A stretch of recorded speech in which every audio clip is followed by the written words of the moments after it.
Good morning, everybody. This is the results video for Kevin's 21 CVO 117. It's a beautiful motorcycle. I want to go over everything we did for Kevin. We did the CR 483 cam from Cycle-Rama. We did the S&S adjustable push rods, Thundermax tuner, Bassani 212 header that fits behind the stock heat shields, gives it a stock look but not a stock sound. Also jackhammers mufflers, S&S high flow breather, and the Samson V-twin custom ring.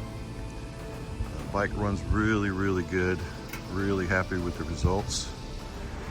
The bike runs flawless. The Thundermax always does a good job. As always, we appreciate you watching. I'm Steve Carr, and I'll talk to you later.